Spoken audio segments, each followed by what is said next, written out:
The date is April the 10th, 1912.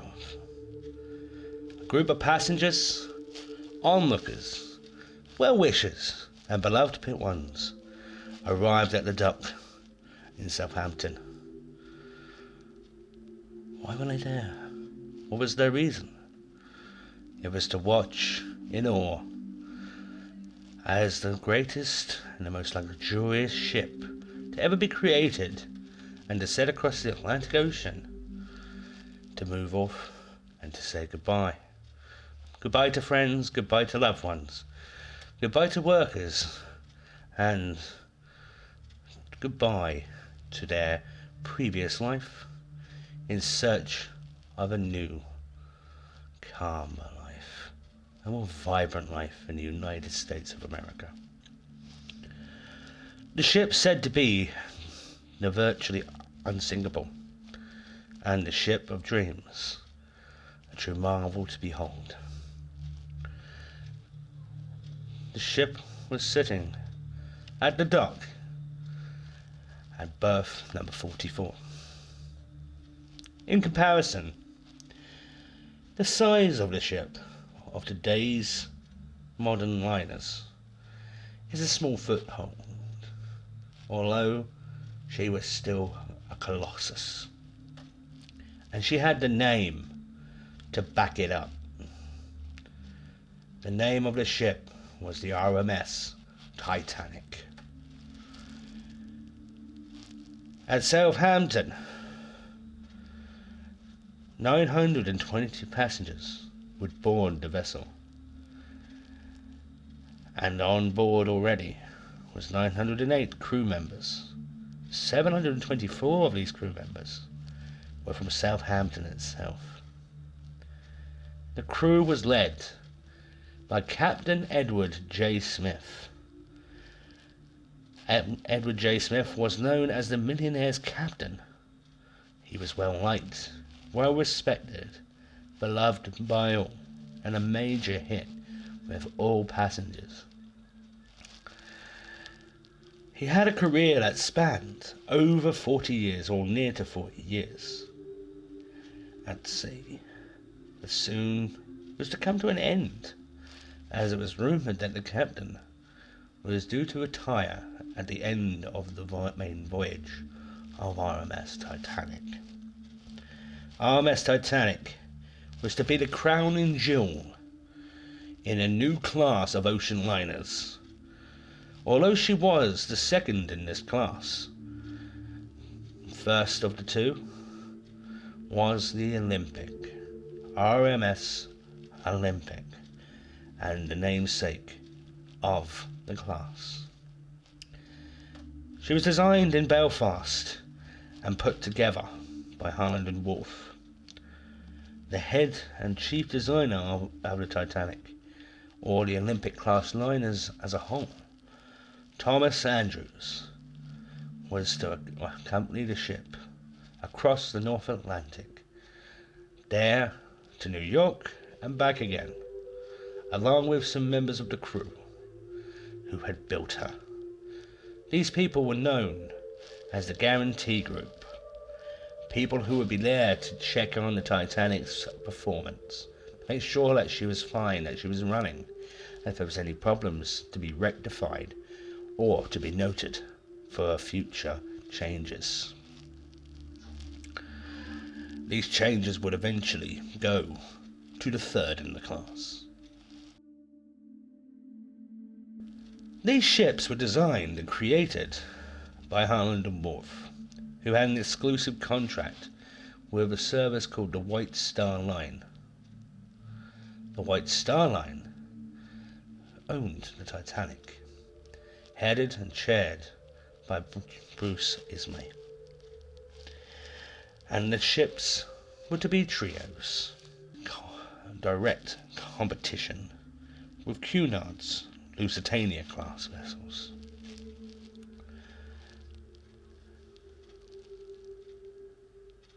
Boarding the ship at Southampton, out of the 920 passengers, 179 of these were first class.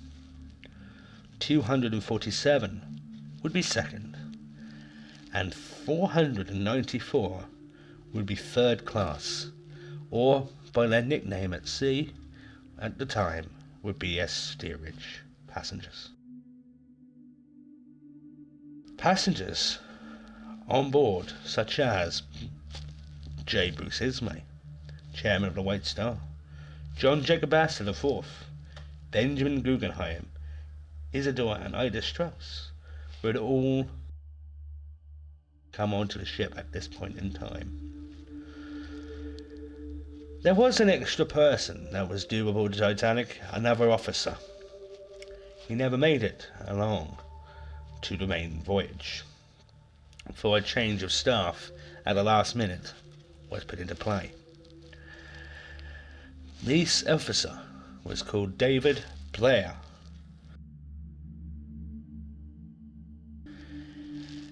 When he left the ship, a lack of foreshadowing and foresight occurred, as he had left the ship with a key. This key was not just a normal key. It was a key to a locker which housed binoculars for the RMS Titanic for the watch team. A disastrous error which would have disastrous consequences in the days to come.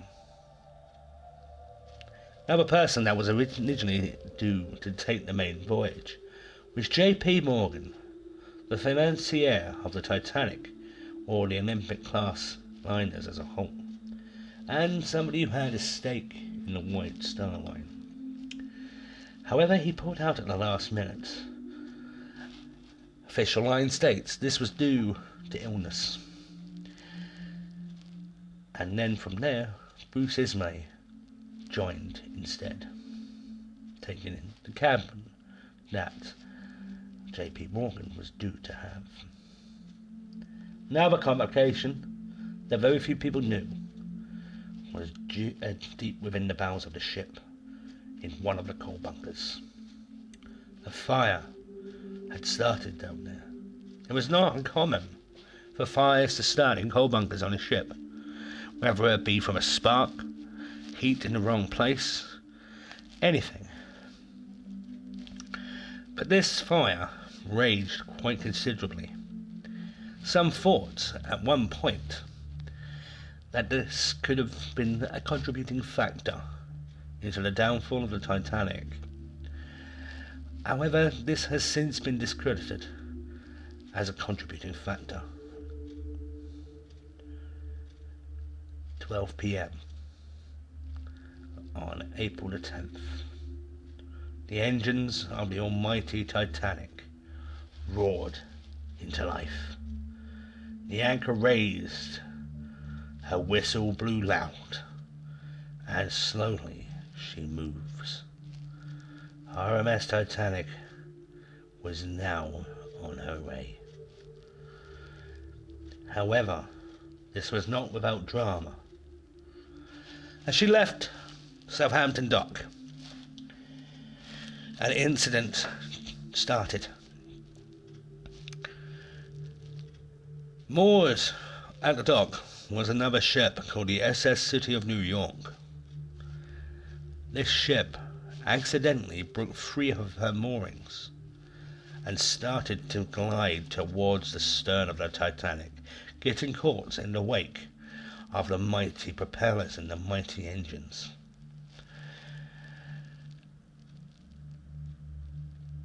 As the incident itself started to play out, Captain Smith hastily ordered to reverse engines, and in doing so, ground the Titanic to a halt.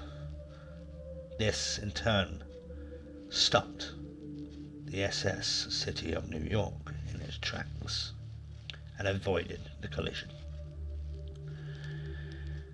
It has been said, and it could be thought, that this incident was semi-foreshadowed due to an earlier incident on the 20th of September 1911, where Titanic's sister, RMS Olympic, had an unfortunate collision with the destroyer HMS Hawke. At the helm of the Olympic at the time was none other than Captain Edward J. Smith. As the Olympic and Hawk passed one another, the Hawk was sucked into the turbulent wake of the Olympic from her massive propellers, and the Hawk collided with the Olympic at her stern, flooding two of the watertight compartments and causing a massive gaping hole. However, the Olympic did stay afloat at this point, and she did have considerable damage. As the Titanic departed, narrowly missing the collision, she sailed on to Cherbourg in France to collect another 271 passengers. Most notable names to come aboard the Titanic was Margaret Molly Brown. Later, Margaret Molly Brown would be called and referred to as the unsinkable Molly Brown. Molly Brown would play a significant role in future events to come.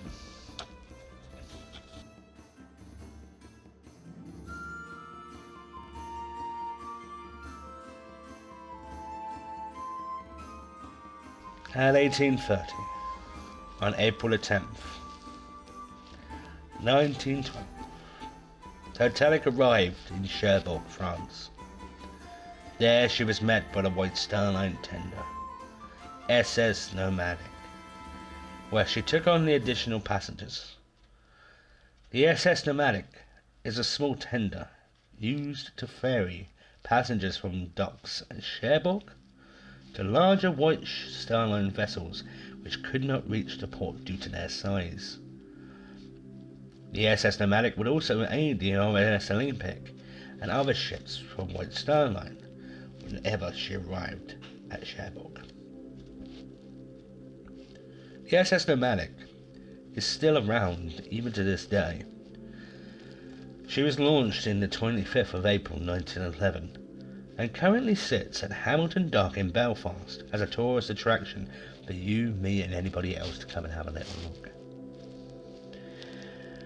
She remains the only working example of a White Star Line vessel that had been created by Holland and Wolff. At 8:20.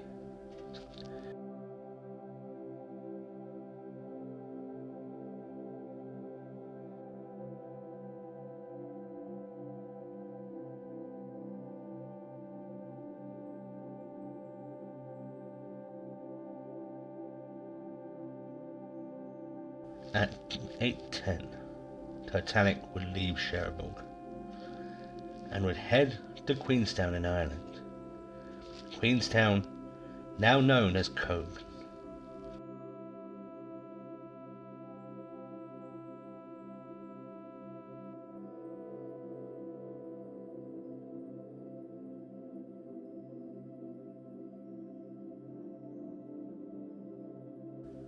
April the 11th, 1912. At 11:30 a.m, Titanic slid into the harbour at Queenstown. Here the mighty vessel would meet with two White Star Line tenders, PS Ireland and PS America. Here another 123 passengers would embark. 3 of these would be first class passengers, 7 would be second, while the remaining travelled in steerage. Disembarking at the port of Queenstown would be the Reverend Father Francis Brown. Father Francis Brown joined the Titanic in Southampton. He had taken pictures of the liner and the crew from Southampton and took the last known photo of Titanic as she sailed out of the harbour at Queenstown. Another person to leave the ship at this time was a stoker by the name of John Coffey. He had joined the Titanic at Southampton and was booked to work the whole voyage. However, the intentions of John were to leave the ship at Crownstown, essentially just hitching a ride.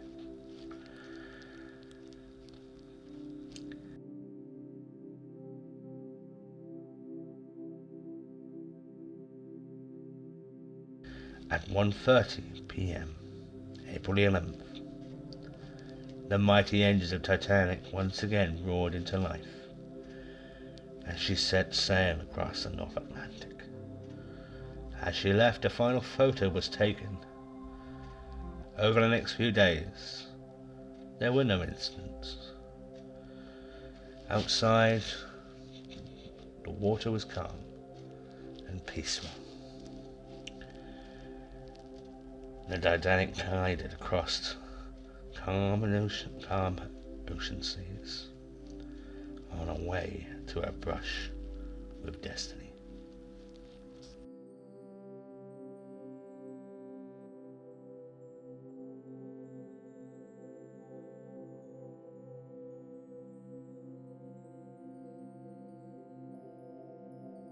Titanic had elegant areas.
For the time, Titanic was the ultimate in luxury.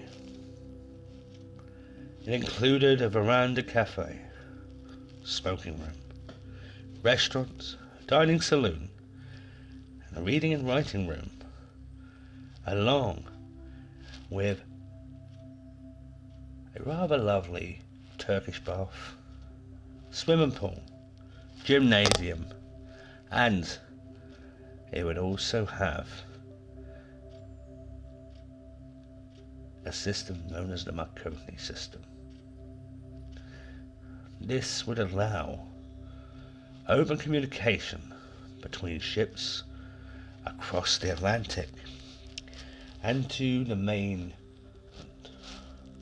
which made everybody feel rather calm, like it was the safest ship afloat. Titanic had 39 private suites located at the top of the ship. They had 2 large bedrooms, 2 walk-in wardrobes and a bathroom. There was also a spacious living with room for guests. Suites there cost $870, which in the equivalency of today would be $79,000, and this was for the first class. As for second class was quite roomy, quite nice, quite calm, open cabins. However, for third class, which as I've mentioned, was known as steerage,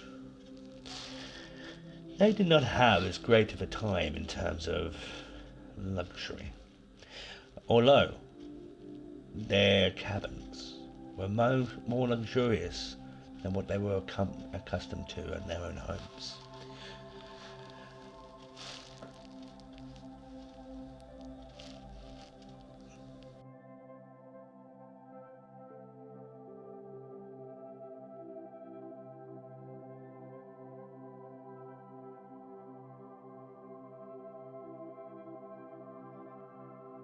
Steerage sleeping areas would include bunk beds, 4, 2 to the left and 2 to the right.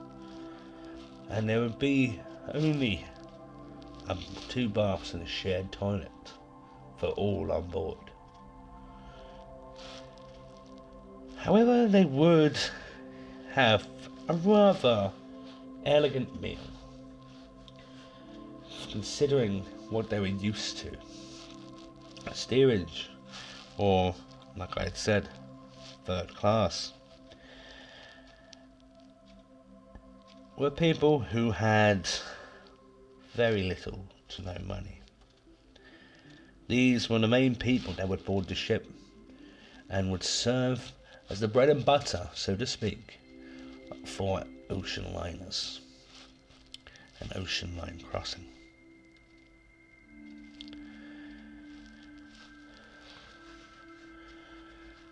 The ship itself went to sea with 16 lifeboats.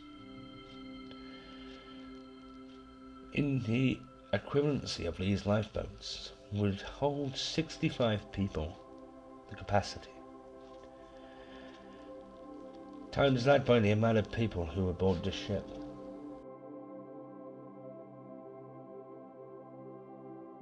Over 2,200 souls. And it becomes clear that there was only enough lifeboats literally to hold just under half of the people on the ship. However, this was not something that Holland and Wolf or White Star Line actually failed on, per se. Many years ago, the laws and rules and regulations of the sea were that the ships would need lifeboats with the size of the ship, the tonnage, as opposed to the capacity.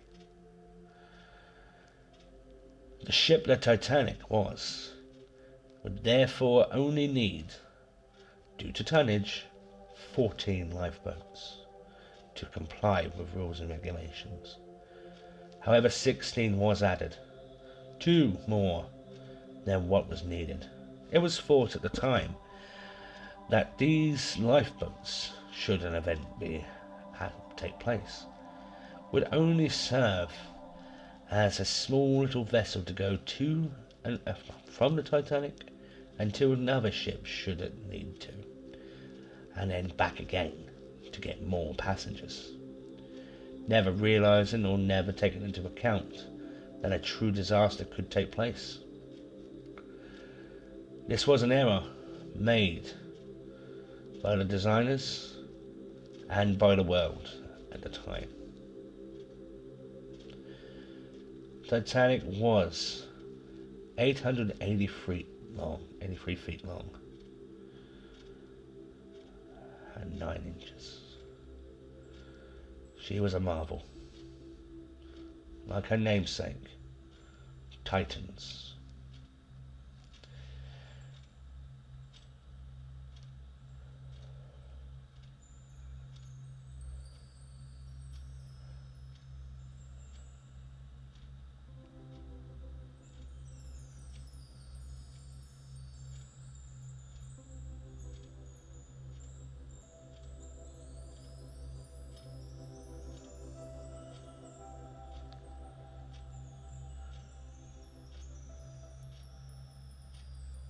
As we walk along the deck, we take into account the sheer vastness of this ship. Beauty, elegance. She was designed in a time where the world would be looking towards the open sea. There was no planes in these days.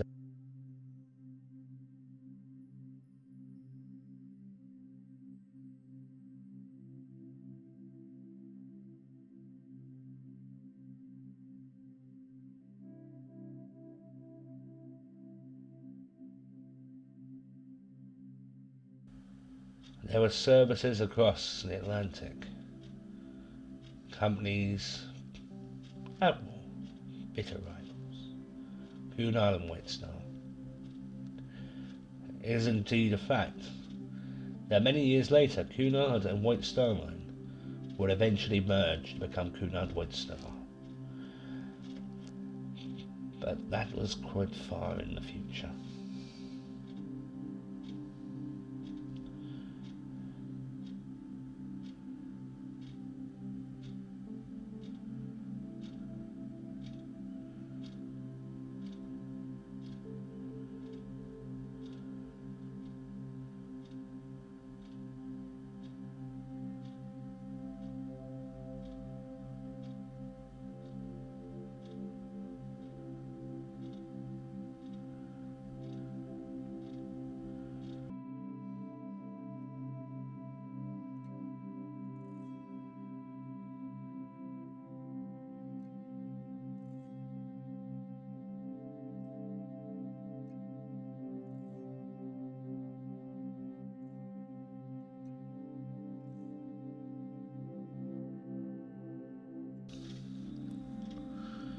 The Titanic had 4 funnels on the ship. However, only 3 of these funnels actually posed a use. The 4th was added merely just to show the extravagance of the vessel. The 4th itself was used to a degree to house animals on the ship. There was some pets on board the Titanic when she set sail, none of which would return. At this moment in time, though, beautiful music would play. People would be relaxing on deck.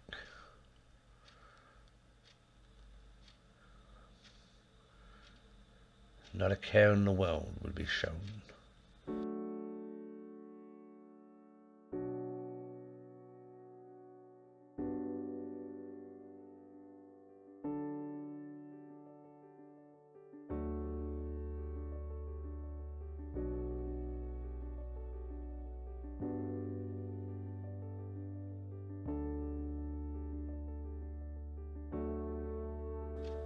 As she pushed across the Atlantic, open seas ahead, nobody knowing what was to come.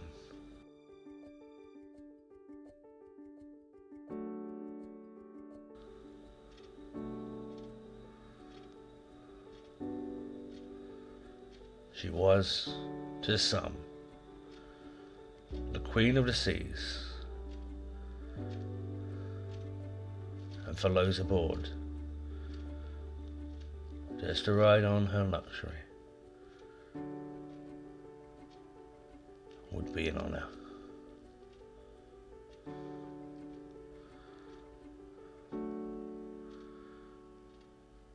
As she moved forward, the people down in the steerage, hoping for a better life, would be moving closer to what they thought would be their new life.